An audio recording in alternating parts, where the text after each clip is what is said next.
All right. Door is open. You can go. Door is open. And wait for a few minutes. When the door is open, and just allow them to come up. You know.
Hello.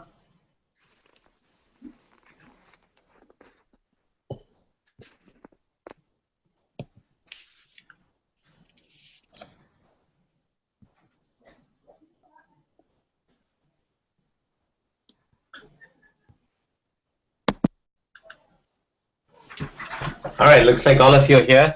Can you guys hear me? Yes, we can. Okay. Fantastic.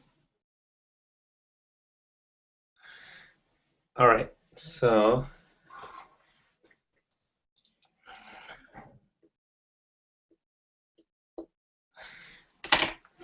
All right.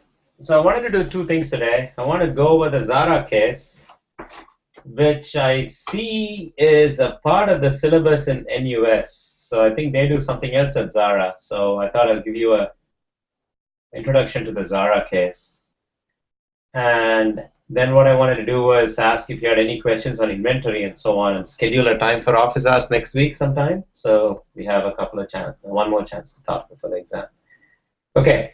So, all right. So what I wanted to do with Zara is I wanted to do a couple of things with respect to Zara. The first thing I wanted to do is, usually these cases would be more interactive, obviously, but I'm going to just, I'm just going to go and do this without too much interaction, so it won't take long. All right. So the first thing I want to do is something called as the operations management triangle. Okay. So wait a second. Let me get this guy. Oh, operations management triangle. And what that is just okay. What that is that's just a triangle that gives you a basic trade-off in operation. So let me tell you what that is. So on the three vertices of the triangle, you have variability, reduction. Sorry, I think you need to the other vertex you have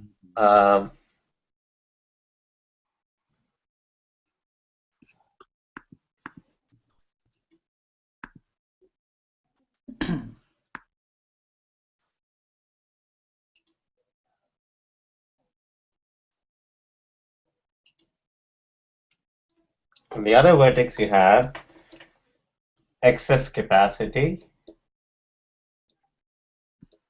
Hello, Nahesh? And on the other vertex, you have inventory.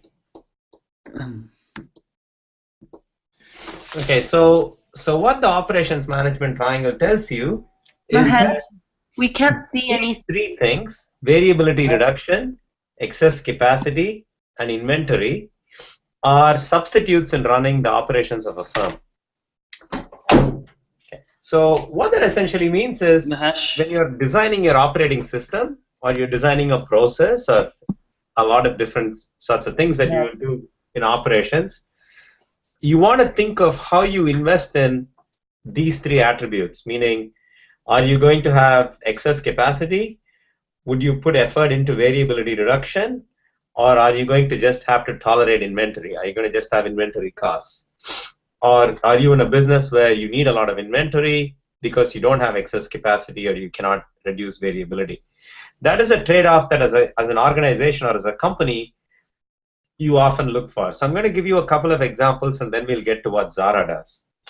Okay, so the first example is um, think of a system which is like a like. Hey, Mahesh, can you hear us? Hello?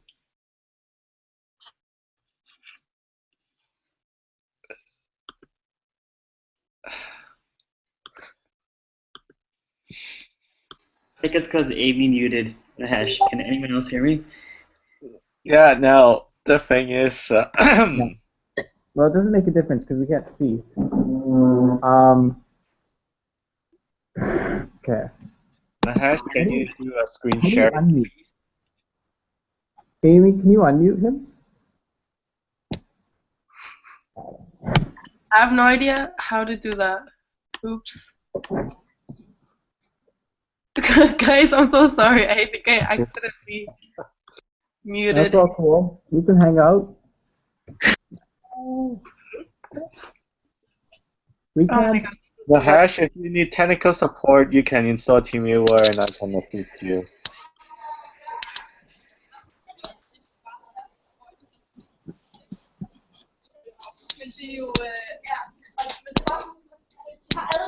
Hello? Hello. Amy, I think you have to hit the button, like click on Mahesh, and then it should pop up. I clicked on him. Can you hear me now? Hi, Mahesh. Yes? We cannot see your screen because Can you you hear me didn't now? share screen. We can hear you. We can't see the PowerPoint though.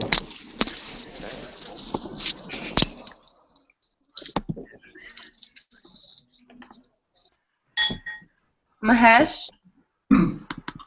Hello, can you hear me? Hi, Yeah. Mahesh. I think you need to share your screen with us because we can't see anything. Hello, can you hear me? Yes, we can hear you, but Yeah, we then hear you. we can't see the We can hear screen. you. Just can't see the Okay, screen. so Daniel, thanks. I didn't see the notes. Okay, so can someone confirm? Can you hear me? Can you type? I can hear you now. Yes, we Yes, can we hear you. can hear you.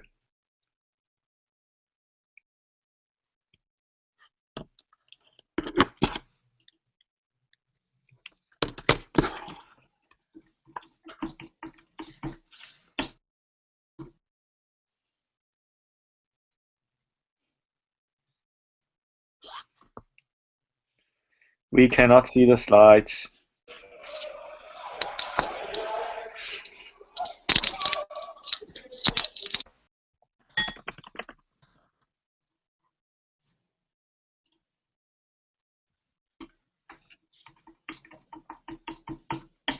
Can you hear me? Yep, we can hear you.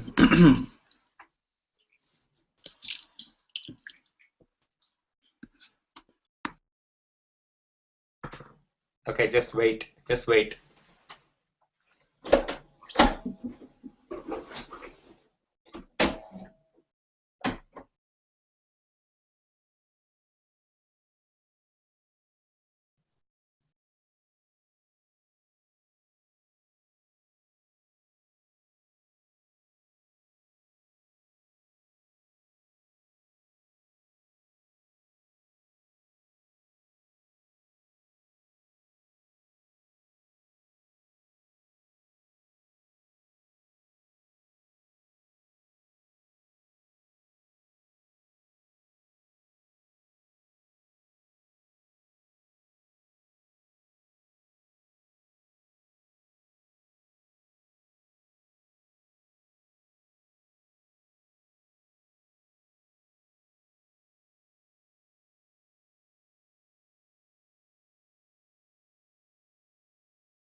Difficulty?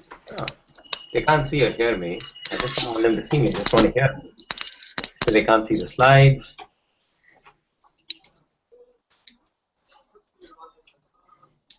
Hello, can you hear me now?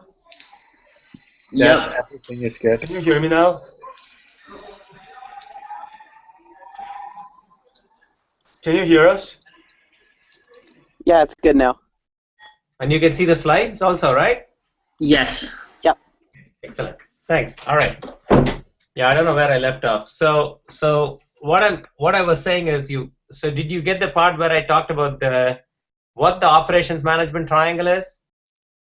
Nope. Okay. Mahesh, can you start again because you were talking in the beginning and we weren't seeing anything at all. So Okay, no problem. All right, here we go. So the operations management triangle. So okay, one more thing before I start. I want to turn my camera off because it slows things down. You don't see me, you just see the slides, correct? Yep, that's correct. Okay, fantastic.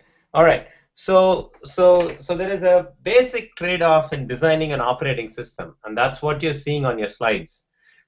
Ignore the word fire response. That's going to look weird because I spoke too fast. Okay, so if you look at the triangle, what we are basically saying in the triangle is there are three things in the triangle. One is variability reduction. The other one is investing in excess capacity. And the other vertex of the triangle is inventory. Now, when you design operations, what firms actually do is they make a trade-off between these three things. They trade off between whether they want to invest in variability or they want to invest in excess capacity or they can just tolerate inventory. And the way they do this trade-off is complex, obviously, but it's sort of making the connection to the news vendor model, for example. So the news vendor model would say, well, how much inventory do I have? How much inventory should I have given my costs? Right? So when you want to look at capacity, you make a similar kind of trade-off between saying, okay, if I had a lot of excess capacity, I can respond fast, but excess capacity is expensive. Can I tolerate waiting, which is the same as inventory?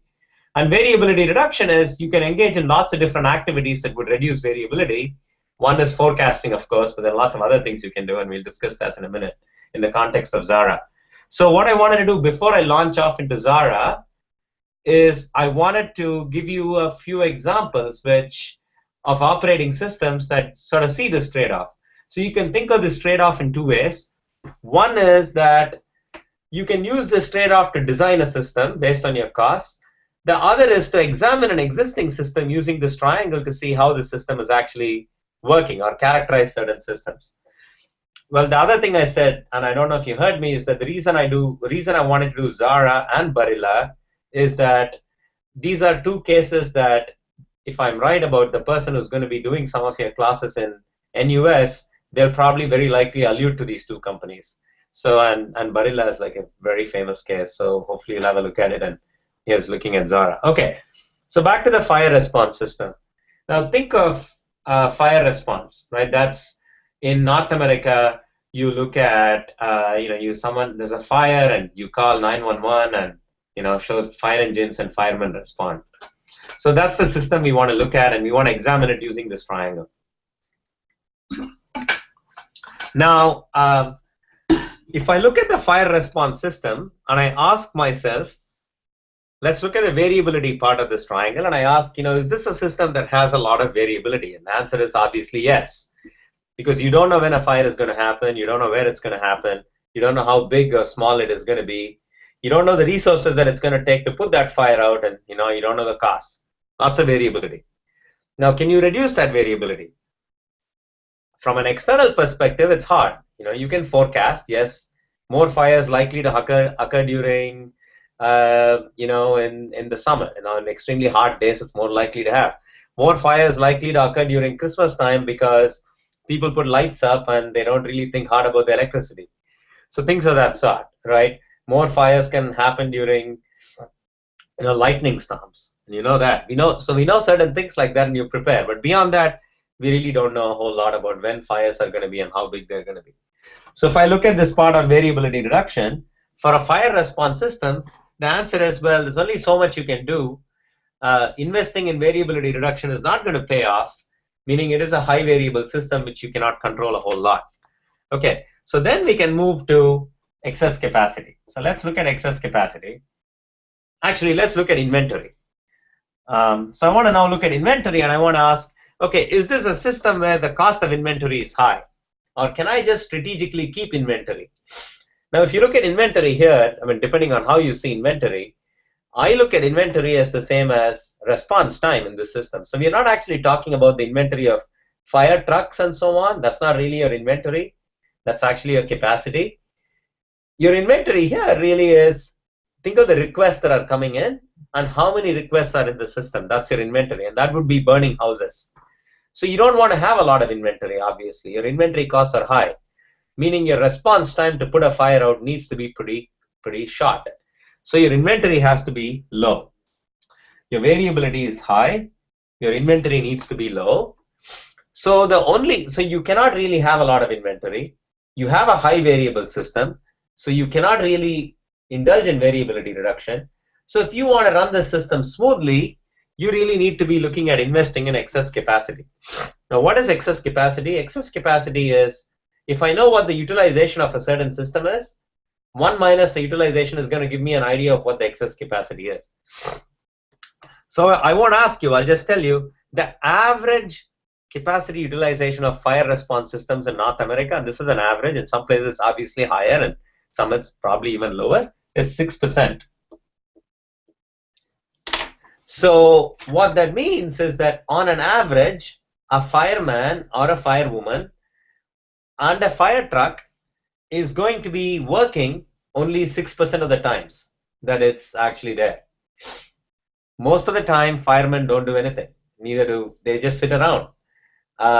If you've ever gone by a fire station, you would notice that they're always there. You're cooking their own food, and getting little kids onto the fire engines and so on. That's what they do. And the reason for that is simply this. That's how you want to design the system, because it's a high variable system. Okay, so that's one example.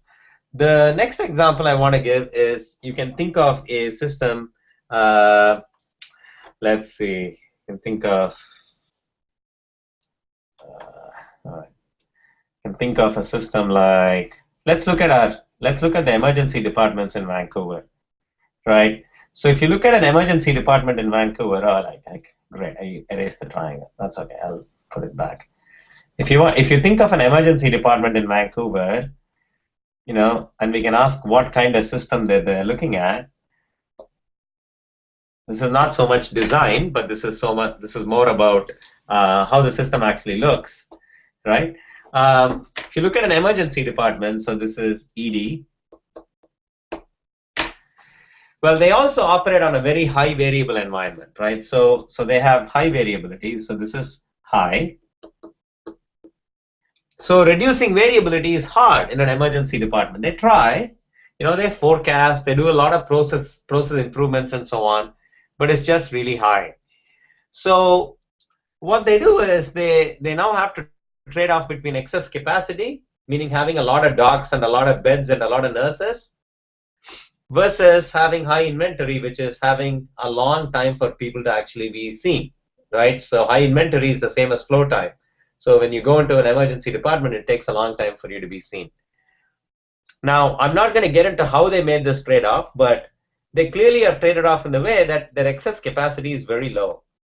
Emergency departments are places with very high utilization. So if you're a physician or a nurse or a bed in an emergency department, your utilization is like over 90%. You don't sit around much. Because of that, so when you're in a high variable environment with very little excess capacity, so this is the opposite of firemen or the fire response systems, your inventory is high. And if you ever go into an emergency department, you will notice that. I do a lot of work with emergency departments, and one thing is you always see lots of people there, right? So that's the other thing. Okay, so the last thing, let me try to give you an example of a system which actually has high inventory by design. So let's see, what would that be? Not Zara. It should be something else. All right. So yeah. So let's think of something like the CDC, Center for Disease Control. So what the Center for Disease Control does, it has a lot of things on its agenda. It has a huge mission. One important part of the mission of the CDC is to stock up on vaccines. We're going to look at vaccines. 2C's, vaccines. And I want to look at something like, let's say, anthrax. Now, anthrax is bad news, right? It's like a terrible, sort of worse than a flu. If you get it, you'll probably die. And it's actually not a common virus spread much. The spores of anthrax, it's actually not very common. You don't actually get it anymore. The only way you probably get it today in North America is that if you have like a terrorist attack or something of that sort, right? That's something that is a common threat, is that people are worried that, someone's going to send a bunch of anthrax spores, put it in the food system or something of that sort. Now, that's a real danger because it'll kill a lot of people very quickly. So one of the things that the CDC concerns itself about is to safeguard the population against a possible anthrax attack or an anthrax outbreak. And the way they do it is they strategically position vaccines in different parts of North America. So they have one in Washington, our closest, I don't know where, but so again, I do work with CDC, but they won't tell me where the anthrax vaccine is. I know that the closest anthrax vaccine to us used to be right across the border, but probably now we have some in Vancouver also. So the way it would happen is the minute we see an anthrax attack somewhere, immediately they would go and start inoculating the population very fast. Right? They would like sort of cordon off the area and inoculate it very fast. So let's look at this system. So in this system, if you want to look at variability again, it's very hard to predict when some lunatic is going to, start spreading anthrax, right? That's the only way you can get anthrax now. So terrorist attacks, outbreak of anthrax is a very hard thing to predict. So basically, you can just assume that you cannot really forecast a whole lot for it. So reducing variability is expensive and close to impossible. So now what can you do? Okay, you know that it's a high variable system. You have a choice. Either you build up capacity or you have inventory.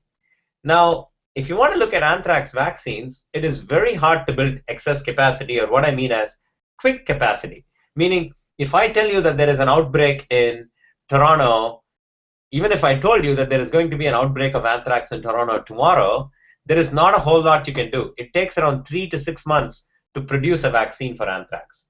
So what do? They stockpile inventory.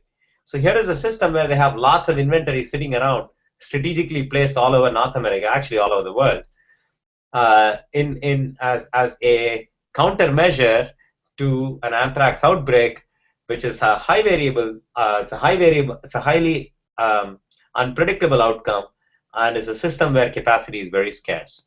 So that's basically the operations management triangle. You can go look at a lot of different companies or a lot of different processes and try to see where it fits. Now, what we would normally do is we would start, when we design operations, we would talk about this triangle at a high level, and we look at a company or look at a process and say, okay, let's look at the realistic ideas of what the costs of excess capacity versus inventory versus variability is, and then let's actually design a system. So that's what we would do. All right, so now I want to get to Zara. Now I think this is a good way to start Zara, in my view. So one of the reasons we did Zara is that, so Zara is a company that I do a reasonable amount of work with. It's a fascinating company. I don't wear their clothes. Probably some of you guys wear their clothes. I don't know. It's not my style, but anyway. So Zara, as you probably heard from the case, is centered in Spain. It's a company that does the following. It's what's called as fast fashion. It's also called flash fashion, but let's leave that aside. It's fast fashion. So what they do is they are in a business where they really copy the fashion from some other folks, right? So they come quickly and they respond. They respond very quickly to fashion trends in the market, and the key strategy is that instead of forecasting, we will catch fashion close to the market and we will do knockoffs, right? So they will respond very quickly, and that's why it's called fast. And they'll come to the market much faster than their competitors with the latest trends and in short amounts. They won't have it for a very long time because it's fast fashion, and they change their lines every 2-3 weeks. Not all of their lines. Over 50% of it gets changed every 2 to 3 weeks. So that's their strategy. And now we know a few things. Not so much in the case, but if I look at Zara now, Zara is doing actually very well. This is actually a pretty hard time for fashion for whatever reason, because competition is getting very high. So Gap, the Banana Republic Gap companies are not doing all that well. It's actually very hard for them. Even companies like Ralph Lauren are not doing well. Zara is doing extremely well. So if you look at last year, so I have data for the last 500 days, but let's actually look at let's look at 2013. If I look at 2013-14, the fiscal year, Gap closed quite a lot of stores across the world. I don't know how many, but they closed over 50 stores. Zara opened one new store a day. So they opened close to 365 stores in the fiscal year of 13-14. That's how successful they were. They're like rapidly expanding. And if you also look at their bottom line, they actually make money. So that's what we want to understand. So we want to do two things today. Okay, so I won't take a long time. Just do it very quickly. We'll be done by 11 o'clock. The two things I want to do are what makes Zara work. Let's understand their operation strategy. And then let's look at their financials. And let's see if some of the things that we say actually maps out in the financials. So that's something you want to be able to do, right? I hope one of the things we often say, one of the things I say is that if you design operations right, you can see the effects of good operations on your financial statements. It's not like marketing strategy. You can design marketing strategy and it might actually work or not. And you may actually never know if that's why you're making money or not. But operations has a more direct relationship to the financial statements. And you can actually unearth operation. It's called operational forensics.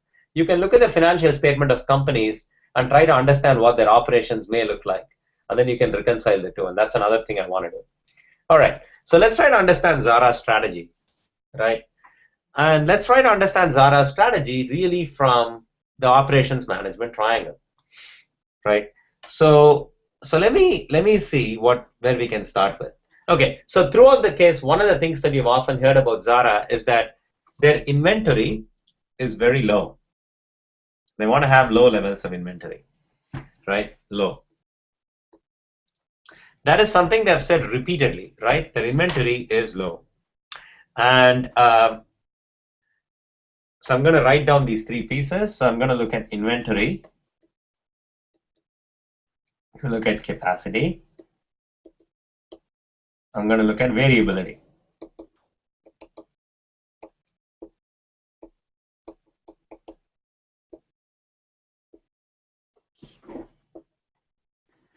Right? So Zara has said that their inventory is low. They've said they keep, one of their key advantages is having low levels of inventory. So that's the first thing you want to notice, and we later see what the evidence to that is, right? So it's not just keeping low levels of inventory. They actually say that they don't want to have resales. They don't want to do resales. They don't want to have clearance sales at the end of the year. And they don't want to be stuck with moving inventory across the wide network of stores back to a warehouse somewhere in Spain or somewhere else. They just don't want to deal with it, right? So that's what Zara does. Now, it's a little disingenuous because I know that Zara has a lot of sales. But let's leave that aside. Let's just go with what the case is. Now, the reason they don't want low inventory is twofold. One is it's just costly to have excess inventory. But second, they have this notion of fresh, what is called as fresh fashion, so that fashion should not go stale. So, that's sort of how they brand themselves. Okay, so as I said, we'll come back and look at sort of what it means to have low inventory for Zara. But let's look at capacity. No, actually, let's go back and look at variability. So what Zara has done is, if you want to have low inventory, we know from the operations management triangle that you can do two things. You can reduce your variability, right? And or you can invest in a lot of excess capacity. You can invest in a lot of excess capacity, or you can reduce your variability. That's what you can do. So when you approach this case, you sort of want to ask yourself, what is the overall strategy of a company? what is the strategy of Zara, and then how do they design their operations to fit their strategy. Operations does not sit alone. It's not siloed. The main job of operations is to ensure that a firm can execute its strategy in a very efficient manner. That's really what operations does, right? And also looks at future strategies. So Zara's strategies is to respond to fashion quickly and in a cost-efficient manner without having a lot of excess inventory. What can they do in terms of its operations? And so what we know that either they have to operate in a low variability environment or they have to build a lot of excess capacity. Now, so what I would look for when you write your case is I would look to see, you don't have to talk about the operations management triangle. I didn't do that with you, but it's fine. So it's sort of common sense. And I would say, okay, what has Zara actually done in terms of reducing its variability, right? Now, the first thing you would notice is they are close to the demand.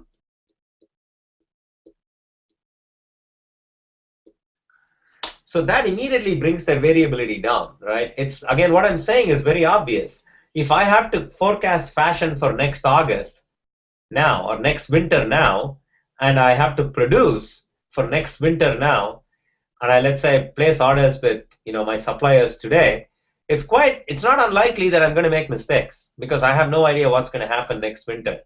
I mean, I have some models that'll tell me, and I go to fashion shows, I can influence the fashion, but really I'm going to be off. On the other hand, if I'm forecasting what is going to be trendy tomorrow, I'm much more likely to get it right. That's the business Zara is in. Right now, if you look at clothing again, garments, there are essentially two different kinds of big retail clothing chains. One sets fashion.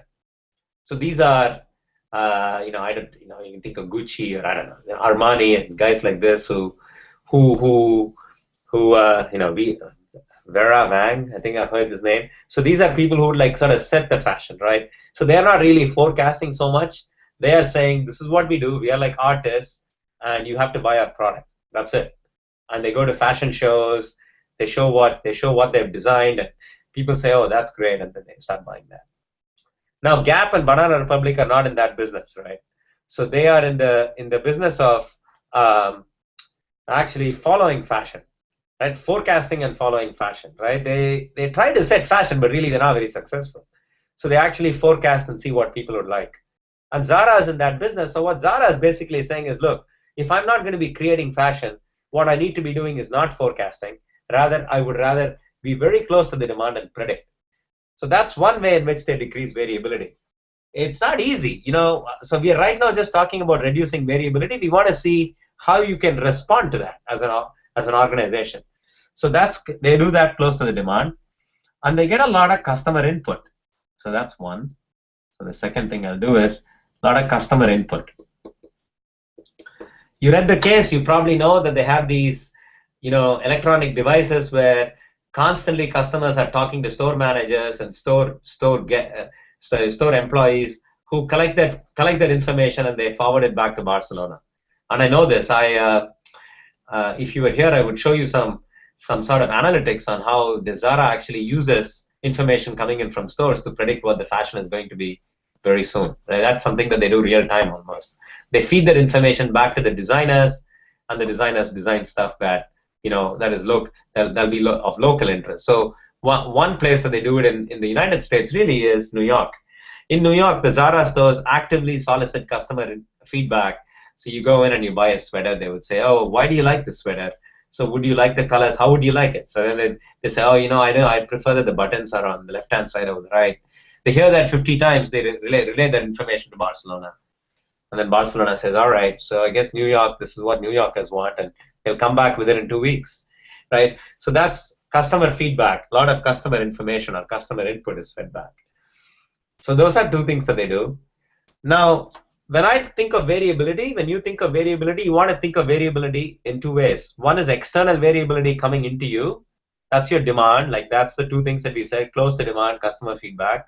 Then you also have a lot of internal variability that you should worry about. The internal variability is variability that you as an organization within your processes have. Well, okay, so what does Zara do for internal variability? First of all, the big thing that Zara does is it does vertical integration.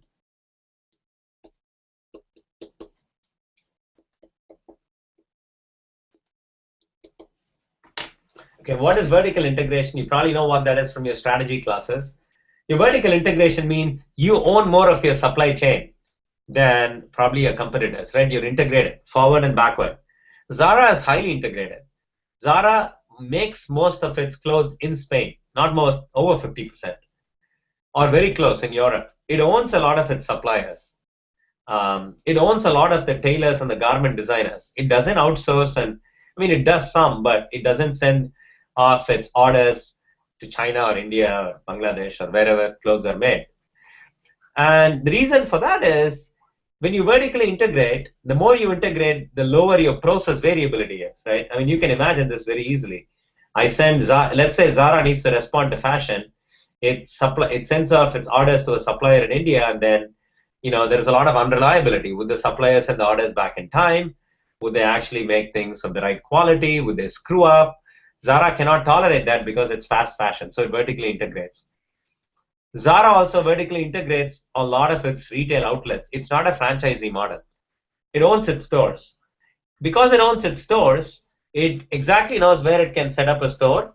It also knows what it wants from its store employees. It can actually say, okay, this is the kind of information I want. I have a very tight control on culture, right?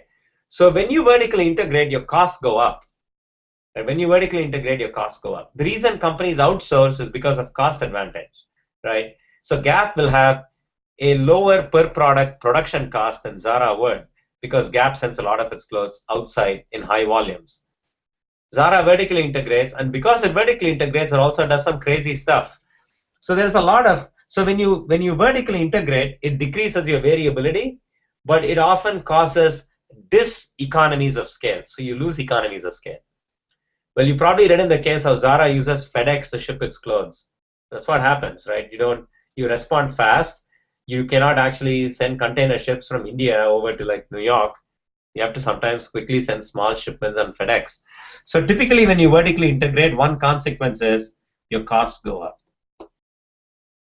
And we want to see that from their financial statement. So I'll do a financial analysis a little later with you so you see sort of what you might want to expect. Okay, so that's some of the things Zara does in variability reduction. All right, so those are sort of the big things. Those are sort of the big things it does. I want to ask you, do you guys, you can type or you can chat if you want. Did you see any other examples of Zara that, what does Zara do to reduce variability, both internally or externally? Did you think of anything else? Any of you? You can type or talk. I'll wait for a minute, then I'm going to move on. Well, whenever they launch a new product, they tried it out in one store to see if it would be successful. Yeah, that's a good point. What they actually do is, so now Zara does what's called as local design. So Zara would make a very small batch of certain things for certain stores. So they have this idea that New Yorkers and Bostonians dress similarly, and they've sort of had this line for New York. So they do that. What they actually do is they'll go and they will sell it in one store in Boston, actually a store in Cambridge, for 1 or 2 days, and then use that as an update and then send the rest out, right? So they do stuff like that. Good. Anything else you guys noticed? Anything big to reduce variability? They have their subcontractors near the factory, so it decreased the variability of transportation time and stuff.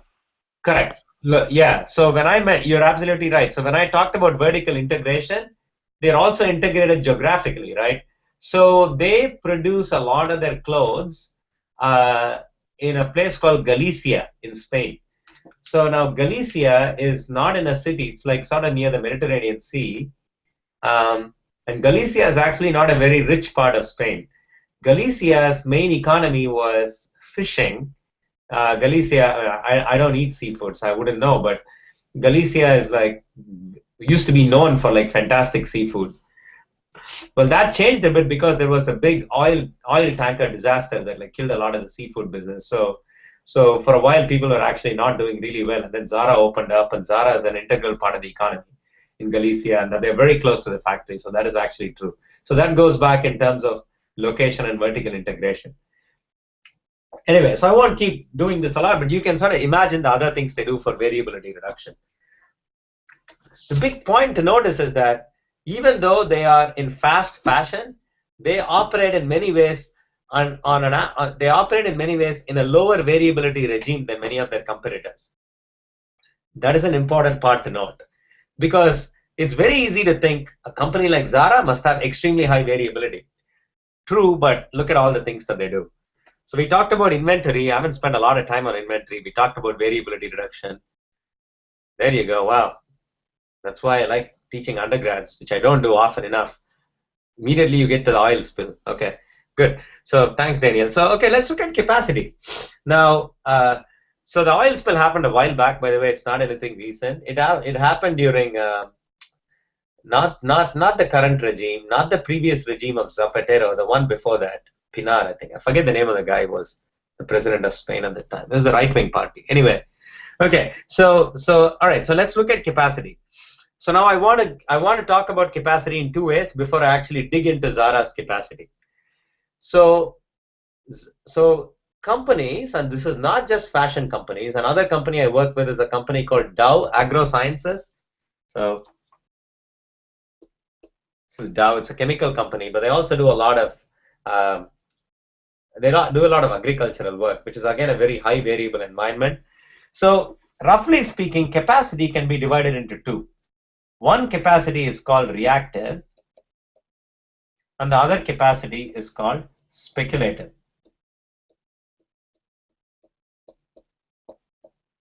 You will see this in your supply chain class when you get to Singapore. Supply chains often worry about how much reactive capacity do you want to have, how much speculative capacity do you want to have. Okay, let's see what speculative and reactive capacity is.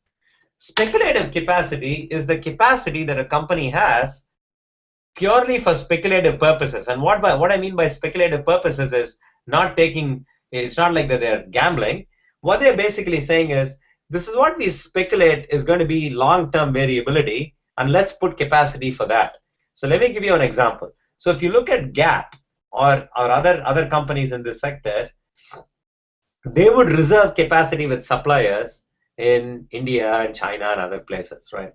So they would basically have long-term relationship with factories, and they know that Gap would know every year we have 200,000 units of capacity, 200,000 factories. We can get 1 million white T-shirts from India every year. This is speculative capacity. It's long-term capacity. So that's the capacity that you invoke when you say, well, next year I need an order. Okay, so what? It's November now. Okay, I need an order of white T-shirts in June.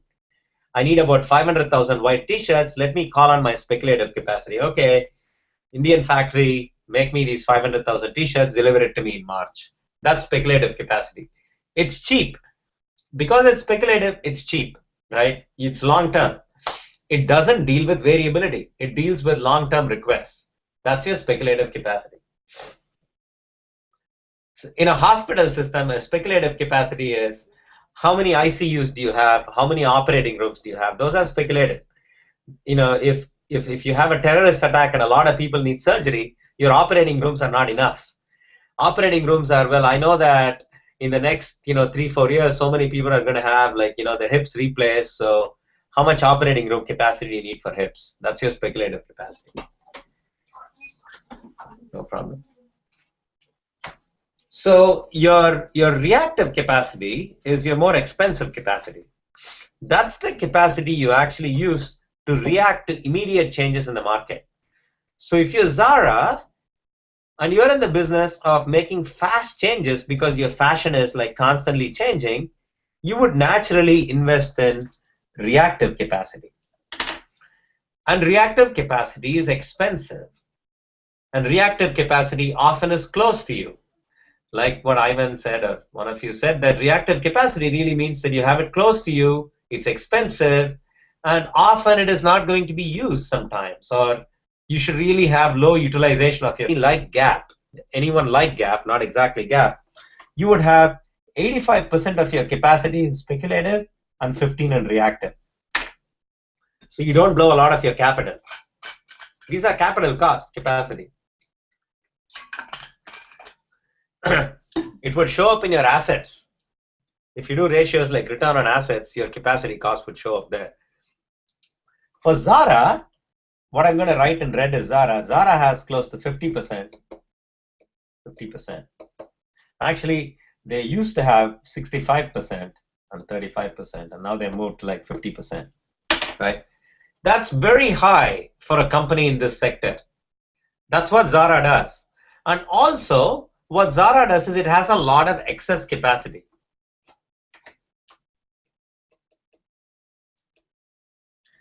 Zara invests in a lot of excess capacity.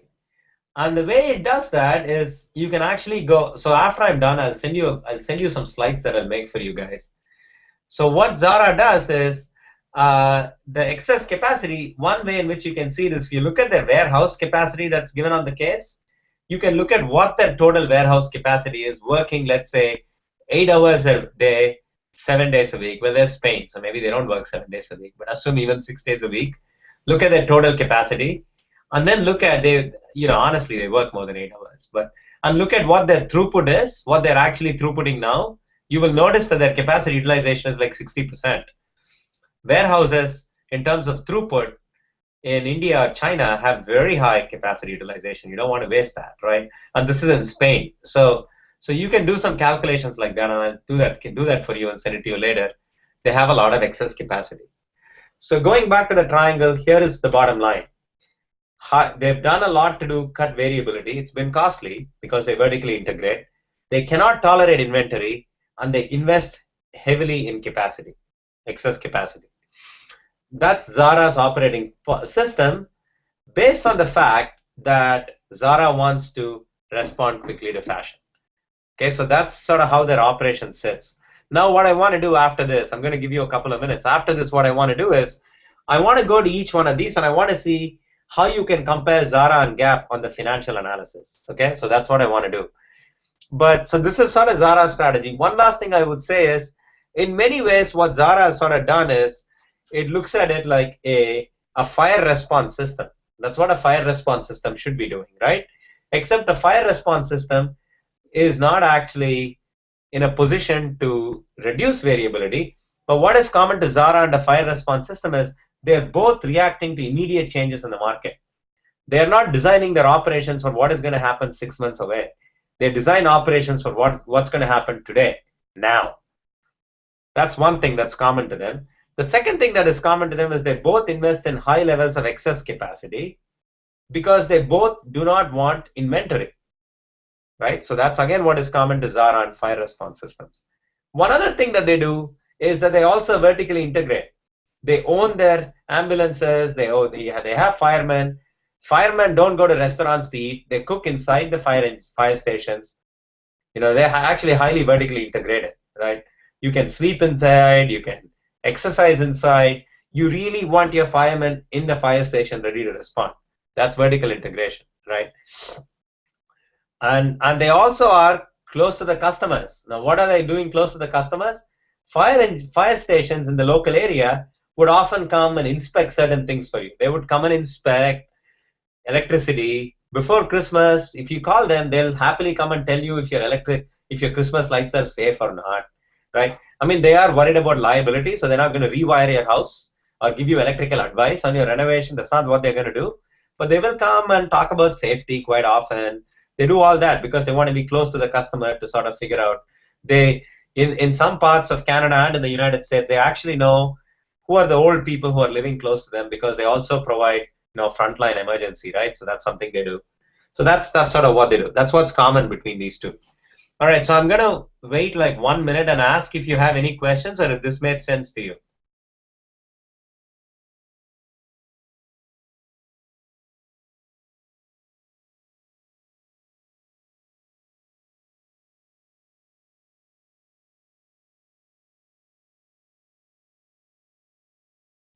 Yeah, I actually have a quick question.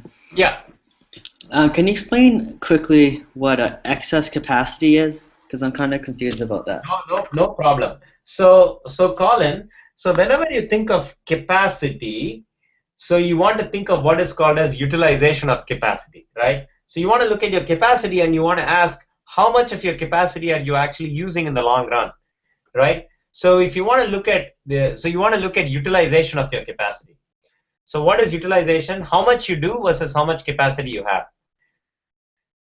Now, excess capacity is the opposite of utilization. So if I told you that Zara's capacity utilization is 90%, that means that their excess capacity is 10%.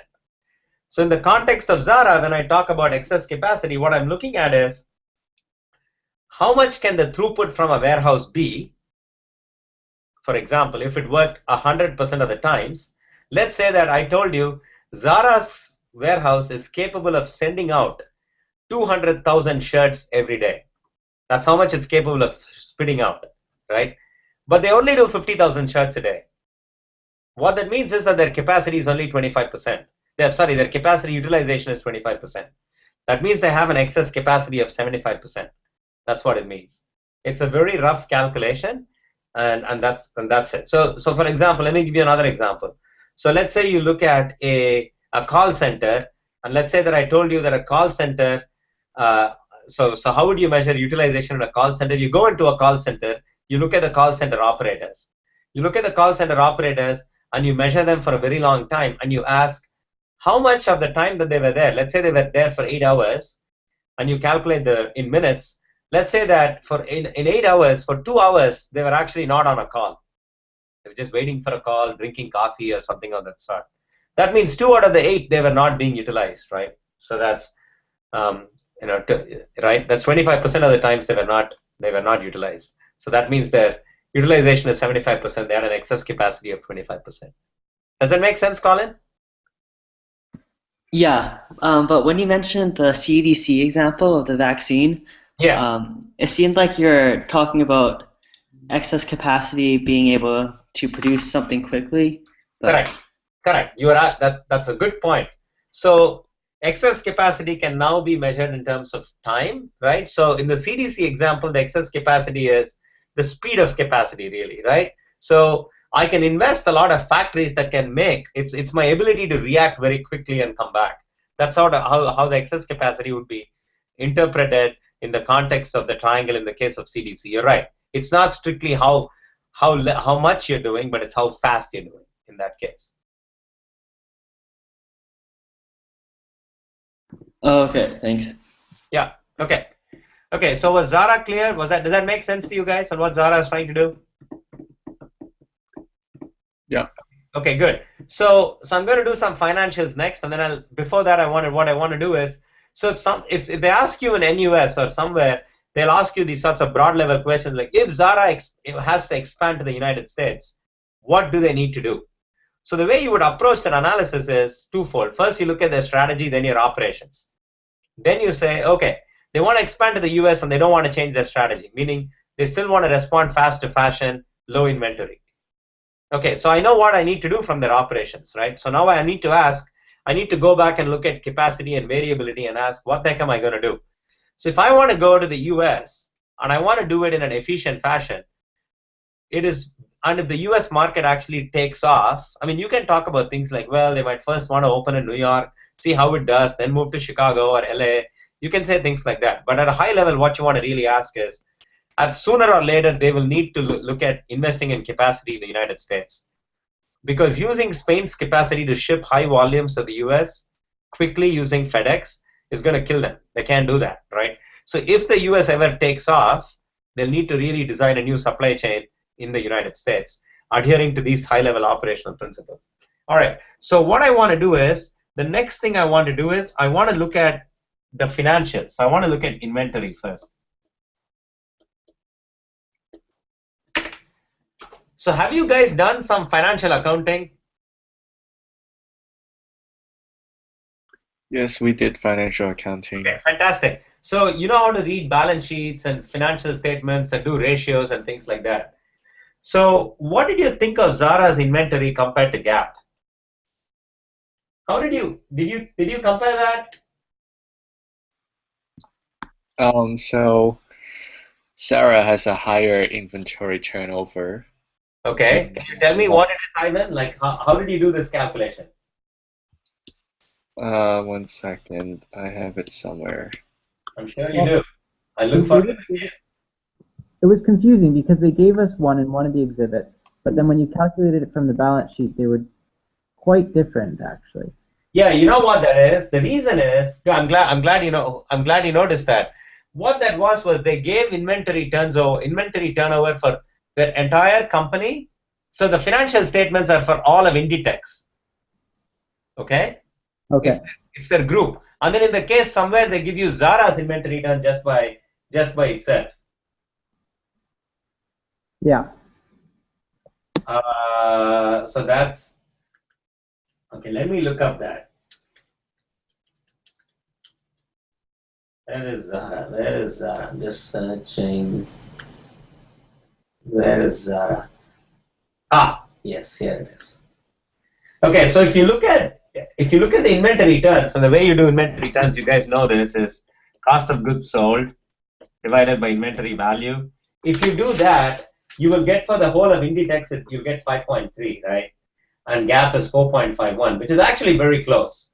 So if you just look at inventory turns of just Zara and Inditex and the whole Gap conglomerate, you're thinking, what the heck are they talking about? They're actually pretty close. But I think somewhere else it tells you, in the case that Zara itself just has an inventory turn of 10.67 and Gap has an inventory turn of 7.18, right? So Zara does actually have a much higher inventory turn. But what I want to ask you is that in terms of inventory, other than inventory turns, did you do anything else?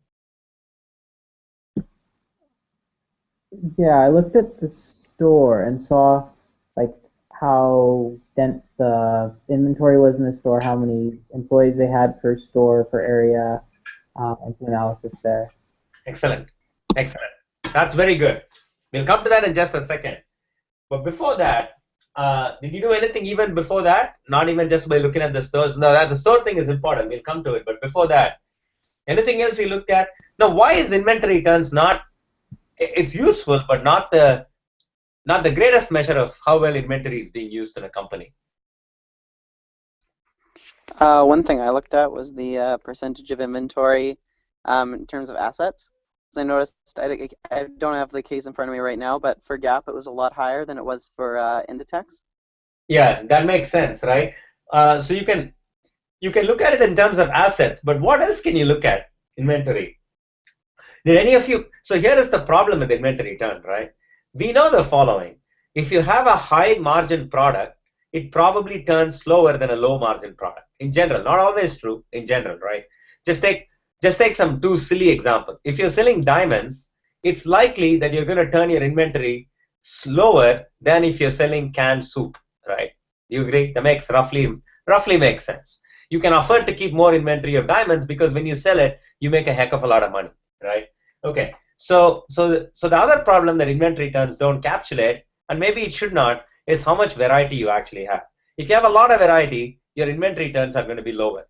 It's hard managing the variability of variety, right? So the problem with inventory turns is that it does not control for margins, and it certainly does not control for the number of SKUs that you have, stock keeping units. Just a rough thing, like now, especially when the case was written, it was different. Zara now has 6 times as many stock keeping units as Gap does, right? Easily. Sorry, 60 times, not 6 times, 60 times. So what you can do is you can do this thing which we use a lot in fashion called GM ROI. It's what's called gross margin return on inventory. Okay, so the way you just do it is you just look at net operating revenues, right, minus cost of goods sold, obviously, the whole thing divided by inventory. Now you guys did inventory turn, that's great, and I also like what you said about like the store. We'll come to that. This is another useful thing to look at, which basically says let me look at the gross margin and let me look at how useful inventory is in getting to that gross margin. We use it a lot in operations. It's used for assortment planning. It's really very much used in the retail, apparel, and textile. I mean, Walmart would look at GM ROI all the time. If you do that, if you do what I just said, take the net operating revenues minus the cost of goods sold divided by the inventory, GAP's GMROI is around, sorry, so Inditex, not Zara, Inditex, all of Inditex alone is around 5.4 and GAP is around 2.5. So that's like more than twice. Now, this is across the whole company. You don't have this in your case, but I have these numbers for Zara and Gap. Actually, I don't have for Gap. I just have for Zara. Now, Zara's GMROI is around 8, compared to like the whole of Gap conglomerates, which is around 2.5. So that's incredible, right? So if you look at GMROI, it basically tells you, Zara is putting its inventory to very good use because it's getting huge margins from its inventory, right? So the other way of thinking about it is basically I'm just controlling for margins. So one of you said you looked at store level data. Sorry, who was that now? Was it Daniel? Who was it? Who said that? Oh, what, the assets thing? No, someone looked at store data on inventory. I want to still look at inventory. That was Daniel, I believe. Oh, I think that was Daniel. Okay, so what did you look at, Daniel? Let's go to the store level data. So the first thing, which is a common one, is how much revenue each meter squared, or usually it's foot squared of space is bringing in. That was the first one. So I think you look at something like, what is it, net operating revenue by selling meters or something like that? Is that what you did? Pretty much, yeah. Yeah, so you see, that's pretty comparable, right? Yeah. Yeah, so what Daniel did is something called as net operating revenue by selling meters. By the way, there are many things you can do. So there is one called, so in the garment industry, I'm digressing. I didn't mean to do this with you guys, but let me just say. So in the garment industry, there is something called GIMS, Garment Industry Management System. So if any of you ever get a job in Zara or fashion, come and talk to me. I do a lot of work with these guys, so I know. So GIMS will look at 3 ratios. GMROI, the one I just talked about, gross margin on inventory. They'll do something called gross margin on selling meters, and they'll also do something called gross margin on employees. So if you look at net operating revenue on selling meters, Gap and Zara are very close. But if you do gross margin on selling meters, same thing, right? Take net operating revenues minus the cost of goods sold, divide by selling meters. Just to give you a sense, Zara, so let me look at the next one. So since you brought it up, gross margin return on feet is what they call it, but really it's return on selling meters, which is net operating revenues minus cost of goods sold divided by selling meters. You look at that, let me look at these comparisons. Yeah, so Zara, which is all of Inditex, is 2280. Gap is around 1739. So you start seeing the difference, right? So what I like about what you just did, Daniel, is there is something else. So in the case it talks about this, and some of you might have gone to a Zara store. What's the difference between a Zara store and a Gap store when you go into it? Zara stores are more simple and there's less clutter. Yeah, you're absolutely right, right? So Zara stores are less cluttered and Gap stores are more cluttered. But what this is saying is that Zara is actually doing a much better use of its selling meters than Gap is, right? That's what it's saying. So, despite it being all that stuff, it's not helpful, right? Zara is doing like a really nice job with respect to that. So there is another thing called gross margin return on employees, on labor, and Zara does better than Gap in that also. All right, so there's another thing I wanted to do with you guys.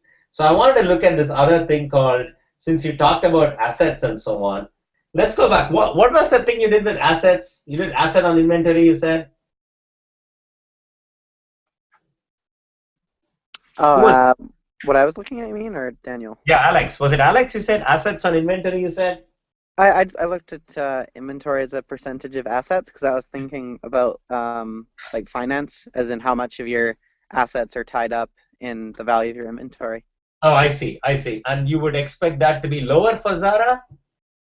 I believe in the case. I think on the financial statements it was lower at Zara. Yeah. That's a good measure, but it's a bit tricky in this specific case because yes, Zara has low inventory, but it also has a lot of assets though, you know, as a percentage. So I'll tell you what I mean by that. That's useful, but the way I like to look at it is, I mean, I'm not an accountant, and you know what? I will never be an accountant. Sorry, some of you are probably accountants. I don't know. Anyway, so there's something called as, have you guys heard of the DuPont model? You've probably seen the DuPont model, right? You know what the DuPont model is? ROE, return on equity, is margin multiplied by turnover multiplied by leverage. You know this?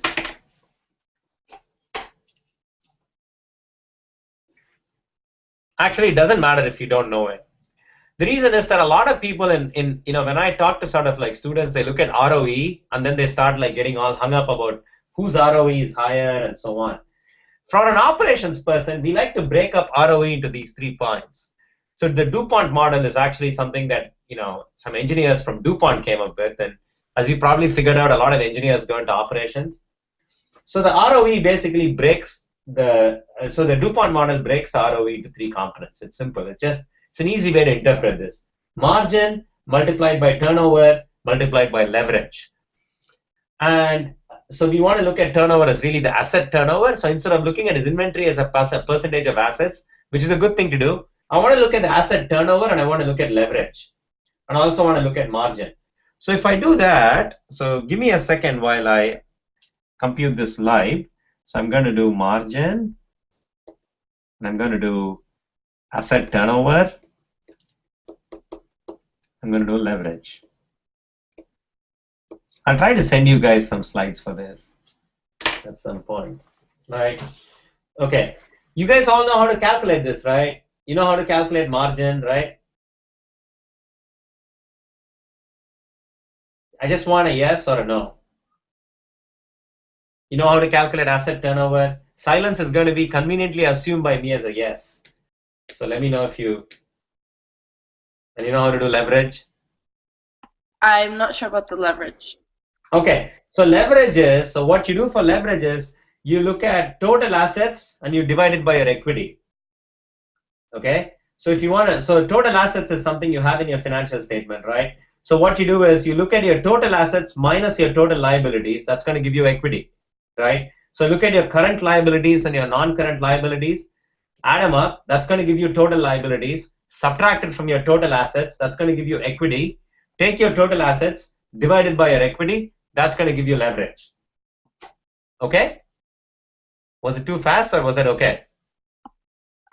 Yeah, okay. You sure? Don't worry, you're the customer. You can ask me to repeat it. Can you go slower? Sure. Why is, yeah, just, okay. So your leverage is the total assets you have divided by your equity. Okay, so let me actually write it. Your total assets by equity. Okay, so how will you compute that? That's your, now I'm going to just compute equity is your total assets minus your total liabilities.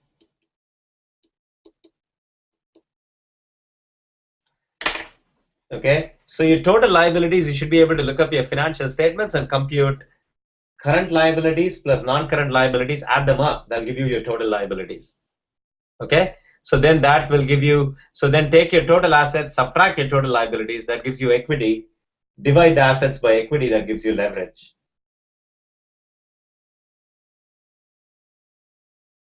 So leverage simply says among all the assets you got, right, how much of it is, how much of equity you have on it and how much of it is owed, how much of it is stuff that you don't actually own. That's all it says.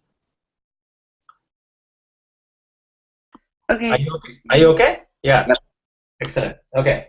So wait a second. Let me look at the financial. I know I did this calculation before I came to your class. Okay, here I got it. Okay.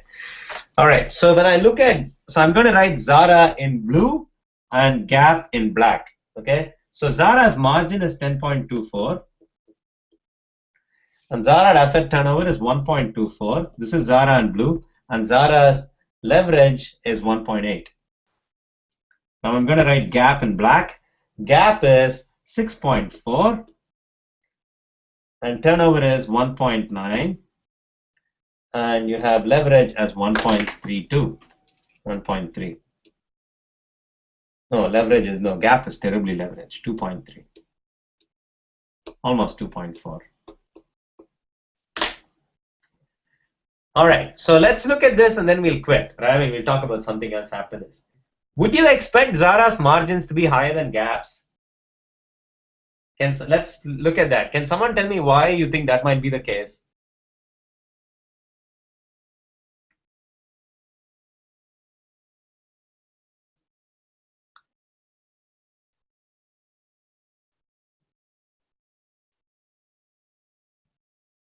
What are certain things that Zara does that you might think that Zara's, I mean, it's not a perfect answer, don't worry. Why might you suspect that Zara's margins are higher than Gap's margins? Is it because they can charge more for their clothes? They price it higher? They are probably comparable. I mean, so I'm sorry to say that I don't shop much at all. I buy everything online, and I actually buy for the next 3 years so that I hate shopping. So I don't actually know what Gap's